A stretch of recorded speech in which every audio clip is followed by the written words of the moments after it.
नमस्कार, स्वागत है आप सभी का डीडी न्यूज के इस खास बुलेटिन एक्सप्रेस 100 में, जहां हम आपके लिए लेकर आते हैं राजनीति, मनोरंजन, देश दुनिया, खेल और व्यापार जगत की सभी बड़ी खबरों को एक्सप्रेस यानी कि फटाफट अंदाज में। मैं हूं आपके साथ भावना नैयर। तो देखिए खबरें तेज रफ्तार से। ब्राजील में G20 शिखर सम्मेलन का घोषणा पत्र जारी। घोषणा पत्र में G20 शिखर सम्मेलन के लिए जुटे विश्व के नेताओं ने यूक्रेन युद्ध और पश्चिम एशिया संकट जैसे वैश्विक मुद्दों के जल्द समाधान पर जोर दिया। सम्मेलन के घोषणा पत्र के अनुसार नेताओं ने आतंकवाद के सभी प्रारूपों और अभिव्यक्तियों की कड़ी निंदा की। सम्मेलन में संवाद और कूटनीति के माध्यम से सभी वैश्विक समस्याओं का हल तलाशने पर जोर दिया गया। घोषणा पत्र में कहा गया कि शांति द्वारा ही सतत विकास और समृद्धि को प्राप्त किया जा सकता है। यूक्रेन युद्ध को लेकर चिंता जताते हुए व्यापक, न्यायपूर्ण और टिकाऊ शांति की दिशा में किए जा रहे प्रयासों का समर्थन किया गया। साथ ही शांति स्थापना की दिशा में आगे बढ़ने के लिए UN चार्टर को मार्गदर्शक मानने पर बल दिया गया। पश्चिम एशिया संकट पर गहरी चिंता जताते हुए गजा में मानवीय त्रासदी और लेबनान में बढ़ते टकराव का उल्लेख किया गया। घोषणा पत्र में मानवीय सहायता प्रयासों के विस्तार और आम लोगों का जीवन बचाने की तुरंत जरूरत को भी रेखांकित किया गया। घोषणा पत्र में इजराइल और फिलिस्तीन के बीच 2 स्टेट सॉल्यूशन के प्रति समर्थन दोहराया गया, जिसके तहत इजराइल और फिलिस्तीन 2 स्वतंत्र देशों की स्थापना का प्रावधान है। गजा और लेबनान में व्यापक संघर्ष विराम का भी घोषणा पत्र में समर्थन किया गया। ब्राजील में G20 शिखर सम्मेलन में प्रधानमंत्री नरेंद्र मोदी ने सामाजिक समावेशन और भूख और गरीबी के खिलाफ लड़ाई पर आयोजित सत्र में संबोधन के दौरान राष्ट्रपति लूला को अध्यक्षता के लिए बधाई दी। उन्होंने SDG लक्ष्यों की प्राप्ति को प्राथमिकता दिए जाने पर संतोष भी व्यक्त किया। प्रधानमंत्री मोदी ने कहा कि हमने समावेशी विकास, महिलाओं के नेतृत्व में विकास और युवा शक्ति पर ध्यान केंद्रित किया है। इसके साथ ही ग्लोबल साउथ की आशाओं और आकांक्षाओं को पंख दिया है। पीएम मोदी ने कहा कि यह स्पष्ट है कि एक पृथ्वी एक परिवार एक भविष्य से शिखर सम्मेलन में उतना ही प्रासंगिक है जितना पिछले वर्ष था। पीएम मोदी ने भारत के अनुभवों और सफलता की कहानियों को साझा करते हुए कहा कि पिछले 10 वर्षों में भारत में 25 करोड़ लोगों को गरीबी से बाहर निकाला गया है और 80 करोड़ से ज्यादा लोगों को मुफ्त में अनाज दिया जा रहा है। पीएम ने कहा कि दुनिया की सबसे बड़ी स्वास्थ्य बीमा योजना का 55 करोड़ लोग लाभ उठा रहे हैं। साथ ही अब 70 साल से अधिक उम्र के 6 करोड़ वरिष्ठ नागरिक भी मुफ्त स्वास्थ्य बीमा का लाभ उठा रहे हैं। पीएम मोदी ने कहा कि महिला नेतृत्व वाले विकास और सामाजिक समावेशन पर ध्यान केंद्रित रखते हुए 30 करोड़ से अधिक महिला सूक्ष्म उद्यमियों को बैंकों से जोड़ा गया है और ऋण तक पहुंच प्रदान की गई है। पीएम ने फसल बीमा योजना का जिक्र करते हुए बताया कि 4 करोड़ से अधिक किसानों को 2000 करोड़ अमेरिकी डॉलर का लाभ मिला है। उन्होंने साथ ही बताया कि किसान योजना के तहत 11 करोड़ किसानों को 40 अरब डॉलर से ज्यादा की मदद दी गई है। पीएम मोदी ने कहा कि किसानों को 300 बिलियन अमेरिकी डॉलर का संस्थागत ऋण दिया जा रहा है। उन्होंने कहा कि भारत न केवल खाद्य सुरक्षा सुनिश्चित कर रहा है बल्कि पोषण पर भी ध्यान केंद्रित कर रहा है। पीएम ने कहा कि हमने हाल ही में मलावी, जाम्बिया और जिम्बाब्वे को मानवीय सहायता प्रदान की है। पीएम ने कहा कि हमने न केवल प्राकृतिक खेती और जैविक खेती पर बल्कि नई प्रौद्योगिकियों पर भी ध्यान केंद्रित किया है। पीएम ने साथ ही बताया कि हमने श्री अन्न को बढ़ावा देकर टिकाऊ कृषि, पर्यावरण की सुरक्षा, पोषण और खाद्य सुरक्षा पर ध्यान केंद्रित किया है। पीएम मोदी ने कहा कि भारत के डिजिटल सार्वजनिक बुनियादी ढांचे ने सामाजिक और वित्तीय समावेशन को सक्षम बनाया है। उन्होंने साथ ही कहा कि आकांक्षी जिलों और ब्लॉक परियोजना के साथ हमने समावेशी विकास के लिए एक नया मॉडल बनाया है जो सबसे कमजोर कड़ी को मजबूत करता है। G20 शिखर सम्मेलन में शामिल होने के लिए ब्राजील के रियो डी जेनेरो पहुंचने पर प्रधानमंत्री नरेंद्र मोदी का जोरदार स्वागत किया गया। ब्राजील में प्रधानमंत्री मोदी ने दुनिया के प्रमुख नेताओं के साथ महत्वपूर्ण विषयों पर चर्चा की। उन्होंने अपने सोशल मीडिया प्लेटफॉर्म X पर इन मुलाकातों को महत्वपूर्ण बताया और एक वीडियो भी साझा किया। प्रधानमंत्री मोदी ने दक्षिण कोरिया के राष्ट्रपति यून सुक योल से मुलाकात की। पीएम मोदी ने संवाद को सुखद और सार्थक बताया। पीएम मोदी ने यूरोपीय आयोग की अध्यक्ष उर्सुला वॉन डर लेयन से भी मुलाकात की। प्रधानमंत्री ने यूरोपीय संघ के साथ भारत के रिश्तों को और मजबूत करने का संकल्प व्यक्त करते हुए कहा कि भारत और यूरोपीय संघ मिलकर वैश्विक भलाई के लिए निरंतर काम करते रहेंगे। मिस्र के राष्ट्रपति अब्देल फतेह अल सीसी ने भी प्रधानमंत्री नरेंद्र मोदी से रियो डी जेनेरियो में G20 शिखर सम्मेलन में बातचीत की। उन्होंने इस मुलाकात को बहुत ही शानदार बताते हुए मिस्र के साथ भारत के रिश्तों को और मजबूत करने की आवश्यकता पर जोर दिया। प्रधानमंत्री नरेंद्र मोदी ने ब्राजील में इंडोनेशिया के राष्ट्रपति प्रबोवो सुबियांतो से मुलाकात की। दोनों नेताओं ने व्यापक रणनीतिक साझेदारी को और मजबूत करने पर चर्चा की। प्रधानमंत्री नरेंद्र मोदी ने पुर्तगाल के अपने समकक्ष लुइस मोंटेनेग्रो से भी मुलाकात की। वार्ता के दौरान द्विपक्षीय आर्थिक सहयोग को मजबूत करने पर चर्चा हुई। प्रधानमंत्री मोदी ने इटली की अपनी समकक्ष जॉर्जिया मेलोनी से मुलाकात की। दोनों नेताओं की वार्ता में रक्षा, सुरक्षा, व्यापार और प्रौद्योगिकी में संबंधों को मजबूत बनाने पर विचार विमर्श हुआ। प्रधानमंत्री नरेंद्र मोदी ने नॉर्वे के प्रधानमंत्री जोनास स्टोर से मुलाकात की। दोनों नेताओं ने विभिन्न क्षेत्रों में सहयोग बढ़ाने पर विचार विमर्श किया।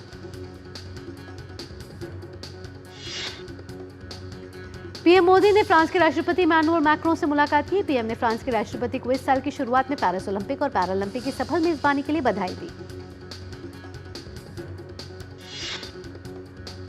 प्रधानमंत्री नरेंद्र मोदी ने ब्रिटेन के अपने समकक्ष कीयर स्टार्मर से मुलाकात की। पीएम मोदी ने ब्रिटेन के साथ व्यापक रणनीतिक साझेदारी को भारत की बड़ी प्राथमिकता बताया। G20 शिखर सम्मेलन के दौरान प्रधानमंत्री नरेंद्र मोदी ने अमेरिका के राष्ट्रपति जो बाइडेन से भी मुलाकात की। दोनों नेताओं के कई अहम मुद्दों पर चर्चा और आपसी संबंधों को और प्रगाढ़ बनाने पर जोर दिया गया। प्रधानमंत्री नरेंद्र मोदी ने संयुक्त राष्ट्र महासचिव एंटोनियो गुटेरेस से भी मुलाकात की। प्रधानमंत्री नरेंद्र मोदी ने G20 शिखर सम्मेलन के दौरान सिंगापुर के प्रधानमंत्री लॉरेंस वोंग से मुलाकात की। 3 देशों की यात्रा के अंतिम चरण में प्रधानमंत्री नरेंद्र मोदी ब्राजील के बाद गुआना जाएंगे। प्रधानमंत्री की गायना यात्रा के चलते यहां रह रहे भारतवंशी खासे उत्साहित हैं। महाराष्ट्र में कल एक चरण में विधानसभा चुनाव होना है। राज्य की सभी 288 विधानसभा सीटों पर एक साथ होने वाले इस मतदान के लिए चुनाव आयोग और राज्य प्रशासन ने तैयारियां कर ली हैं। चुनाव आयोग के नतीजे 23 नवंबर को घोषित किए जाएंगे। झारखंड में विधानसभा चुनाव के दूसरे चरण के तहत कल 11 जिलों की 38 सीटों पर मतदान होगा। कल होने वाले चुनाव में 28 सीटों पर एनडीए और इंडी गठबंधन के बीच सीधा मुकाबला है। राज्य में स्वतंत्र, निष्पक्ष और शांतिपूर्ण चुनाव कराने के लिए चुनाव आयोग की तरफ से सभी तैयारियां पूरी की जा चुकी हैं। 23 नवंबर को आएंगे नतीजे। महाराष्ट्र में चुनाव प्रचार के आखिरी दिन एनसीपी नेता अनिल देशमुख पर कुछ लोगों ने हमला कर दिया और इसके कारण उनके सिर पर आई चोट। संसद के शीतकालीन सत्र को देखते हुए सरकार ने 24 नवंबर को सुबह 11 बजे सर्वदलीय बैठक बुलाई है। संसद का शीतकालीन सत्र 25 नवंबर से शुरू होगा और 20 दिसंबर तक जारी रहेगा। दिल्ली एनसीआर में प्रदूषण लगातार खतरनाक स्तर पर बना हुआ है। प्रदूषण का असर शिक्षण संस्थानों पर भी देखा जा रहा है और इसी का नतीजा है कि दिल्ली यूनिवर्सिटी और जेएनयू में ऑनलाइन क्लासेस चलाने का फैसला लिया गया है। दिल्ली विश्वविद्यालय में 23 नवंबर तक और जवाहरलाल नेहरू विश्वविद्यालय में 22 नवंबर तक ऑनलाइन क्लासेस चलेंगी। दिल्ली विश्वविद्यालय ने नोटिफिकेशन जारी करते हुए कहा है कि फिजिकल मोड में रेगुलर क्लासेस 25 नवंबर को फिर से शुरू होंगी। दिल्ली एनसीआर में 10वीं और 12वीं कक्षा के छात्रों के लिए स्कूल बंद कर दिए गए हैं और इन सभी छात्रों के लिए भी ऑनलाइन क्लास आयोजित की जा रही है। दिल्ली में प्रदूषण को लेकर आप सरकार पर बीजेपी लगातार हमलावर है। विरोध दर्ज करने के लिए बीजेपी नेता मनोज तिवारी ने अन्य भाजपा नेताओं के साथ राजीव चौक मेट्रो स्टेशन के गेट नंबर 6 पर मास्क वितरित किए। बढ़ते प्रदूषण को लेकर केंद्रीय स्वास्थ्य मंत्रालय ने सभी राज्यों को पत्र लिखा है। केंद्रीय स्वास्थ्य सचिव ने राज्यों को प्रदूषण से बचने के लिए जन जागरूकता अभियान तेज करने, क्षेत्रीय भाषाओं में मीडिया चैनलों के जरिए लक्षित संदेश प्रसारित करने और स्वास्थ्य कर्मचारियों की क्षमता को मजबूत करने को कहा है। ईडी ने बड़ी कार्रवाई करते हुए तमिलनाडु, पश्चिम बंगाल, कर्नाटक, उत्तर प्रदेश, मेघालय और पंजाब में 22 परिसरों में तलाशी का अभियान चलाया। यह अभियान सैंटियागो मोर्टन और उसकी इकाई फ्यूचर गेमिंग, होटल बिजनेस और सर्विसेज प्राइवेट लिमिटेड सहित अन्य सहयोगियों के खिलाफ चलाया गया। केंद्रीय गृह एवं सहकारिता मंत्री अमित शाह ने गुजरात के गांधीनगर में फिला विस्टा 2024 का उद्घाटन किया। इस 2 दिवसीय आयोजन का उद्देश्य स्थानीय लोगों के बीच डाक टिकटों, डाक इतिहास और अन्य डाक टिकट अध्ययन संबंधी उत्पादों के अध्ययन और इनके संग्रह को प्रोत्साहित करना है। GSAT-N2 के सफल प्रक्षेपण पर केंद्रीय मंत्री जितेंद्र सिंह ने सोशल मीडिया हैंडल एक्स पर एक वीडियो शेयर कर इसरो और स्पेस एक्स को बधाई दी। एक्स पर उन्होंने एक वीडियो भी साझा किया। हिमाचल में सुखू सरकार की मुसीबत कम होने का नाम ही नहीं ले रही। एक नए मामले में हिमाचल प्रदेश हाई कोर्ट ने एक महत्वपूर्ण आदेश पारित करते हुए दिल्ली के मंडी हाउस स्थित हिमाचल भवन को अटैच करने का आदेश दिया है। बीजेपी के मीडिया सेल के इंचार्ज अमित मालविया ने इसको लेकर सुखू सरकार पर निशाना साधा है। अमित मालविया ने कांग्रेस पर हिमाचल प्रदेश को बर्बाद करने का आरोप लगाया है। पंजाब के पूर्व मुख्यमंत्री चरणजीत सिंह चन्नी विवादित बयान को लेकर सुर्खियों में हैं। गिद्दड़बाहा में एक रैली के दौरान महिलाओं के बारे में दिया गया विवादित सोशल मीडिया पर वीडियो वायरल होने के बाद राज्य महिला आयोग ने चन्नी को कारण बताओ नोटिस जारी कर स्पष्टीकरण मांगा है। देश के पूर्व प्रधानमंत्री इंदिरा गांधी की आज जयंती है। इस मौके पर उनके पोते और कांग्रेस नेता राहुल गांधी, कांग्रेस अध्यक्ष मल्लिकार्जुन खड़गे समेत कई नेताओं ने दिल्ली के शक्ति स्थल जाकर उन्हें श्रद्धांजलि अर्पित की। इस अवसर पर प्रधानमंत्री नरेंद्र मोदी ने भी उन्हें नमन किया। सोशल मीडिया प्लेटफॉर्म एक्स पर उन्होंने लिखा, हमारी पूर्व प्रधानमंत्री श्रीमती इंदिरा गांधी जी को उनकी जयंती पर श्रद्धांजलि। प्रयागराज में होने जा रहे सनातन परंपरा के सबसे बड़े समागम महाकुंभ 2025 को लेकर तैयारियां जोरों पर हैं। कुंभ क्षेत्र में साधु संतों की चहल पहल बढ़नी शुरू हो गई है। इफ्फी का 55वां संस्करण 20 से 28 नवंबर 2024 तक गोवा में आयोजित होने वाला है। गोवा के मुख्यमंत्री प्रमोद सावंत ने इफ्फी 2024 में होने वाले कार्यक्रमों की सूची का अनावरण किया। और आइए अब सीधा चलते हैं गांधीनगर, जहां गृह मंत्री अमित शाह अखिल भारतीय पुलिस विज्ञान सम्मेलन को संबोधित कर रहे हैं। इसके इनपुट लेने की पद्धति और अनुसंधान और विकास दोनों शब्दों को पुलिस स्टेशन से भी नीचे बीट और कांस्टेबल तक पहुंचाने की व्यवस्था,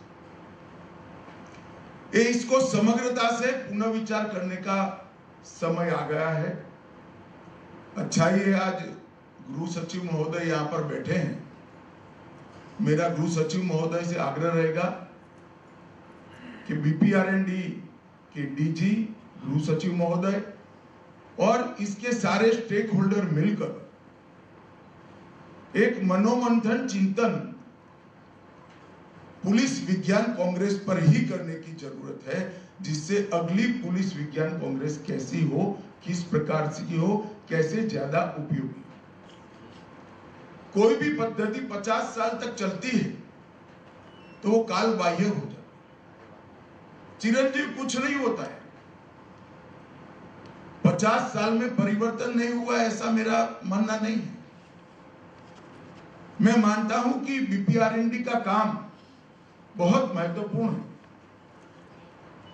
मैं गृह मंत्री बनने के बाद BPRND पर विशेष ध्यान मैंने खुद भी दिया है,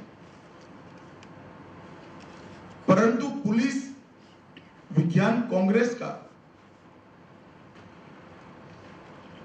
जो समय उचित परिवर्तन होना चाहिए कार्य पद्धति में, उद्देश्यों में और सबको साथ लेने के बाद इसके इम्प्लीमेंटेशन, जो निर्णय होते हैं इसके इम्प्लीमेंटेशन, इसमें कहीं ना कहीं हम पीछे पड़े। और अगर इसको हम नए सिरे से नहीं सोचते हैं तो वो सज्जन का जो बयान था, एक क्रॉस स्टेटमेंट था, शायद हम उसको सच साबित। तो मेरा सबसे पहले तो आग्रह है कि इसके पूरे स्वरूप पर हमने पुनः विचार करना चाहिए। आने वाली समय की चुनौतियों को समझे बगैर हमारा जो प्लानिंग होता है वो कभी सफल नहीं। हमें एक बात समझ लेनी चाहिए कि ये 10 साल में भारत विश्व का नेतृत्व हर क्षेत्र में करने के लिए आगे बढ़ रहा है, चाहे अर्थतंत्र की तालिका हो, चाहे टेक्नोलॉजी का क्षेत्र हो, चाहे सुरक्षा का क्षेत्र हो, चाहे शिक्षा का क्षेत्र हो, चाहे रिसर्च और डेवलपमेंट का क्षेत्र, चाहे इंफ्रास्ट्रक्चर की बात और व्यापार की बात, हर क्षेत्र में इस 10 वर्ष से भारत ने कई दशकों की कमियों को पूरा कर आगे बढ़ने के लिए कदम भी उठाया है और हमें सफलता है।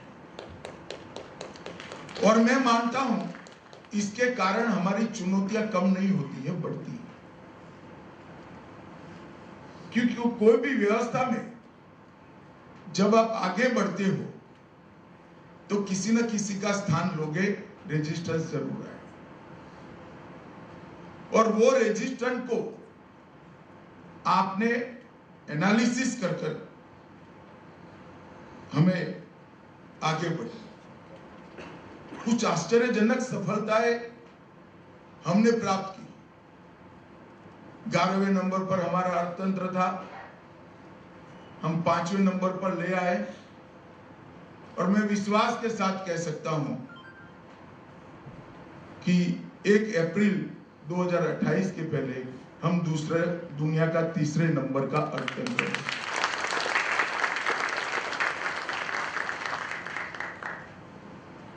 दुनिया के किसी भी चुनाव का विश्लेषण करने वाले पंडित से बात करते हैं तो उनको आश्चर्य होता है कि 97 करोड़ पंजीकृत मतदाताओं का वोटिंग कोई गड़बड़ के बगैर हो गया और सिर्फ 16 बूथों के अंदर पुनः मतदान। तो बहुत बड़ी उपलब्धि है। हमने ऐसे देश भी देखे हैं जो टेक्नोलॉजी की दृष्टि से बहुत आगे होते हैं और महीनों तक उनके परिणाम घोषित नहीं। हमारे तो आप देख रहे थे गांधीनगर से सीधा प्रसारण, जहां अमित शाह इस समय गुजरात दौरे पर हैं और गृह मंत्री अमित शाह 50वें अखिल भारतीय पुलिस विज्ञान सम्मेलन को संबोधित कर रहे थे। और इस मौके पर उन्होंने कहा कि बीपीआरडी के काम बहुत महत्वपूर्ण है, लेकिन चुनौतियां भी आगे हैं जिसको पार पाने की जरूरत है। इसके साथ साथ उन्होंने पिछले 10 साल के कामों को भी गिनवाया और कहा कि पिछले 10 सालों में कई अनेक विकास के कार्य हुए हैं और आगे बढ़ता हुआ भारत हर क्षेत्र में इस समय प्रगति कर रहा है। उन्होंने कहा कि 2014 से पहले हम 11वें नंबर की अर्थव्यवस्था होते थे, आज हम 5वें नंबर की अर्थव्यवस्था है और आने वाले वक्त में हम 3रे नंबर की अर्थव्यवस्था पर भी काबिज होंगे। और इसके लिए भारत सरकार लगातार प्रयास कर रही है और आगे काम कर रही है। यहां रुक रहे एक छोटे से ब्रेक के लिए। एक्सप्रेस 100 में ब्रेक के बाद भी रफ्तार भरी खबरों के सिलसिले को जारी रखेंगे। आप कहीं मत जाइएगा, देखते रहिए डीडी न्यूज।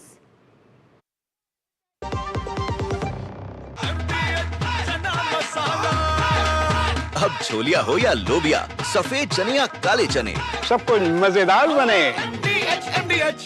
जल्दी करो यार, प्लीज जल्दी। दूसरा कोई मैच है क्या? ऐसा ही कुछ है यार, बैंक जाना है दादाजी को लेके। हाँ यार, उम्र होने पर कभी कभी मदद तो लगती है, पर बैंकिंग में नहीं। वैसे भी आरबीआई कहता है सीनियर सिटीजन सबसे पहले। अगर आप 70 साल से ऊपर हैं और आप बैंक नहीं जा सकते तो बैंक आएगा आपके पास जरूरी सेवाएं लेकर, वो भी वाजिब दरों पर। सीनियर सबसे पहले। आरबीआई कहता है जानकार बनिए, सतर्क रहिए।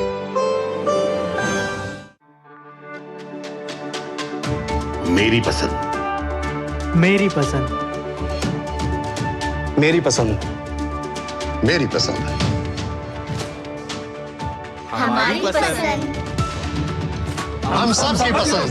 मजबूत देश का मजबूत सरिया हो गया स्टील। MDH की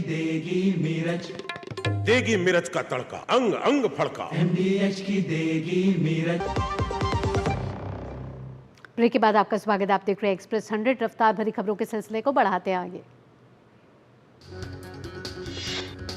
भारत की इलेक्ट्रॉनिक इंडस्ट्री काफी तेजी से आगे बढ़ी और ये आने वाले वर्षों में 1.2 करोड़ रोजगार के अवसर पैदा करेगी। भारत के शहरी क्षेत्रों में 15 वर्ष से अधिक उम्र के लोगों की श्रम बल भागीदारी जुलाई सितंबर 2024 में बढ़कर 50.4% हो गई है। वित्त मंत्री निर्मला सीतारमण ने कहा कि लोन को और सस्ता करने की जरूरत है। राष्ट्रीय राजधानी क्षेत्र परिवहन निगम और दिल्ली मेट्रो रेल कॉर्पोरेशन ने अपने एकीकृत QR टिकटिंग सिस्टम को लॉन्च कर दिया है। भारत में वैश्विक क्षमता केंद्र 2030 तक 100 अरब अमेरिकी डॉलर का उद्योग बनने की राह पर है। भारत के स्मार्टफोन निर्यात ने एक नया रिकॉर्ड बनाया। अक्टूबर महीने में देश का स्मार्टफोन निर्यात 200 करोड़ रुपए के आंकड़े को पार कर गया है। G20 देशों में भारत की अर्थव्यवस्था 7% की वृद्धि दर के साथ 2024 में सबसे तेज गति से बढ़ने की उम्मीद है। भारत से अक्टूबर में रत्न और आभूषणों का कुल सकल निर्यात 25,194 करोड़ रुपए रहा है। अक्टूबर में भारत के मुख्य समूह निर्यात में 27.7% की वृद्धि हुई है, जिसमें इंजीनियरिंग सामान, इलेक्ट्रॉनिक्स, रसायन, कपड़ा जैसे कैटेगरी में वृद्धि विशेष रूप से मजबूत रही। भारतीय विमानन क्षेत्र ने 17 नवंबर को एक ऐतिहासिक उपलब्धि हासिल की, जिसमें एक ही दिन में देश भर में 5 लाख घरेलू यात्रियों ने उड़ान भरी। केंद्र सरकार द्वारा शुरू किए गए अभियान के तहत अब तक 77 लाख डिजिटल लाइफ सर्टिफिकेट जारी कर दिए जा चुके हैं। भारतीय प्रतिस्पर्धा आयोग में मैटर कंपनी पर 213 करोड़ रुपए का जुर्माना लगाया है। केरल ने अगले साल फरवरी में आयोजित होने वाले इन्वेस्ट केरल ग्लोबल समिट से पहले आयुर्वेदिक क्षेत्र में 1000 करोड़ रुपए के निवेश करने का लक्ष्य रखा है। अपोलो रेडियोलॉजी इंटरनेशनल ने ब्रिटेन के सबसे बड़े डायग्नोस्टिक और health care company in health group की रेडियोलॉजी रिपोर्टिंग इकाई का अधिग्रहण किया है। आरबीआई वित्तीय सेवाओं का क्लाउड डेटा स्टोरेज की सेवा मुहैया कराने के लिए 2025 में प्रायोगिक कार्यक्रम शुरू करेगा। फिलीपींस में आए मैनगी तूफान के कारण कम से कम 8 लोगों की मौत हो गई है। रूस ने यूक्रेन पर बड़ा हमला बोला है। क्लस्टर हथियारों से लैस रूसी बैलिस्टिक मिसाइल ने उत्तरी यूक्रेन के सुमी शहर को निशाना बनाया। वेनेजुएला के उपराष्ट्रपति और तेल मंत्री डेल्सी रॉड्रिगेज ने कहा है कि पिछले सप्ताह एक प्रमुख गैस परिसर में हुए विस्फोट और आग की जांच के तहत 11 लोगों को किया गया गिरफ्तार। इजराइल के एम्बुलेंस सेवा ने कहा कि एक महिला की मौत हो गई और कई अन्य लोग घायल हो गए और जब एक रॉकेट उत्तरी इजरायली शहर में एक इमारत पर गिरा। लेबनान के स्वास्थ्य मंत्रालय ने कहा कि मध्य बैरूत में 2 इजरायली मिसाइलों ने हमला किया, जिसमें कम से कम 4 लोगों की मौत हो गई है। यूक्रेन के स्थानीय गवर्नर ओलेह किपर और राष्ट्रीय पुलिस ने बताया कि यूक्रेन के काला सागर बंदरगाह ओडेसा में रूसी मिसाइल हमले में 10 लोग मारे गए। ब्राजील के रियो डी जेनेरो में हो रहे G20 शिखर सम्मेलन में हिस्सा लेने के लिए 20 प्रमुख अर्थव्यवस्थाओं के समूह के नेता म्यूजियम ऑफ मॉडर्न आर्ट पहुंचे। संयुक्त राष्ट्र सुरक्षा परिषद के सदस्यों ने गजा में जरूरतमंद लोगों तक सहायता बढ़ाने का आह्वान किया। अमेरिका के नवनिर्वाचित राष्ट्रपति डोनाल्ड ट्रंप ने पूर्व सांसद सीन डिफी को परिवहन सचिव चुना। जॉर्जिया में प्रदर्शनकारियों ने अक्टूबर में हुए संसदीय चुनाव को बिल्कुल अवैध बताते हुए दोबारा चुनाव कराने की मांग की है। बिहार में खेली जा रही एशियन चैंपियंस ट्रॉफी हॉकी प्रतियोगिता में आज भारतीय टीम सेमीफाइनल मुकाबले में जापान के सामने होगी। भारतीय टीम शानदार फॉर्म में है और टीम ने 5 मैचों में 15 अंक के साथ ग्रुप स्टेज में खुद को शीर्ष पर रखा है। काशी में सांसद खेलकूद प्रतियोगिता का आयोजन किया जा रहा है। स्पर्धाओं का आयोजन 21 नवंबर तक होगा।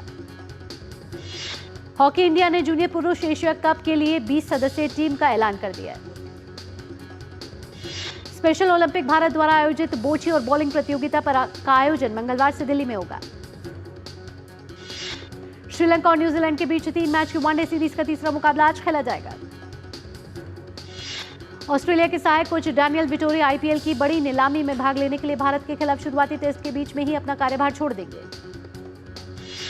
रॉयल चैलेंजर्स बेंगलुरु ने ओमकार साल्वी को अपना बॉलिंग कोच नियुक्त किया है। हैदराबाद में भारत और मलेशिया के बीच खेला गया अंतर्राष्ट्रीय दोस्ताना फुटबॉल मैच 1-1 की बराबरी पर हुआ खत्म। भारतीय फुटबॉल टीम ने इस साल 11 मुकाबले खेले हैं, जिसमें टीम को 6 में हार मिली है और वहीं 5 मुकाबले में टीम ने ड्रॉ खेले हैं। यूएफए नेशंस लीग मुकाबले में सोमवार को स्पेन ने स्विट्जरलैंड की टीम को 3-2 से हरा दिया। यूएफए नेशंस लीग में क्रोएशिया की टीम ने क्वार्टर फाइनल में जगह बना ली है। मैच में पहला गोल पुर्तगाल की ओर से आया, जो खेल के 33वें मिनट में किया गया। डेविस कप मुकाबले के लिए तैयार राफेल नडाल ने कहा कि वह खेल में अपने ऊपर भावनाओं को हावी नहीं होने देंगे। बिली जीन किंग कप के फाइनल में पहुंचा इटली। प्रतियोगिता का फाइनल मुकाबला बुधवार को होगा आयोजित। भारत का 55वां अंतर्राष्ट्रीय फिल्म महोत्सव में डिज्नी की एनिमेशन फिल्म मोआना 2 का प्रीमियर होगा। अभिषेक बच्चन की film I want to talk 22 नवंबर को सिनेमाघरों में देगी दस्तक। वेब सीरीज ये काली काली आंखें 2 नेटफ्लिक्स पर 22 नवंबर को रिलीज होने जा रही है। कंगना रनौत की फिल्म इमरजेंसी अगले साल 17 जनवरी को सिनेमाघरों में होगी रिलीज। फिल्म पुष्पा 2 5 भाषाओं में 5 दिसंबर को दुनिया भर के सिनेमाघरों में देगी दस्तक। नयनतारा ने अपनी आगामी फिल्म रकाई का टीजर रिलीज कर दिया है। टाइगर श्रॉफ की बहुप्रतीक्षित फिल्म बागी 4 का पहला पोस्टर जारी, फैंस को फिल्म का बेसब्री से इंतजार। अभिनेता फरहान अख्तर की आगामी फिल्म 120 बहादुर अगले साल सिनेमाघरों में रिलीज होगी। अभिनेता ऋषभ शेट्टी की बहुप्रतीक्षित फिल्म कंतारा चैप्टर 1 साल 2025 के दौरान रिलीज होगी। एक्सेल एंटरटेनमेंट की फिल्म अग्नि का 6 दिसंबर को प्राइम वीडियो पर होगा प्रीमियर।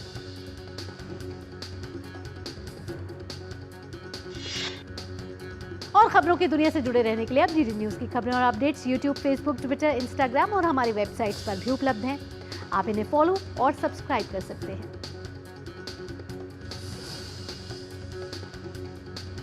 एक्सप्रेस न्यूज में फिलहाल इतना ही। देश और दुनिया की बड़ी और अहम खबरों के लिए आप देखते रहिए डीडी न्यूज, क्योंकि डीडी न्यूज ही है भरोसा सच का। मुझे दीजिए अनुमति। नमस्कार।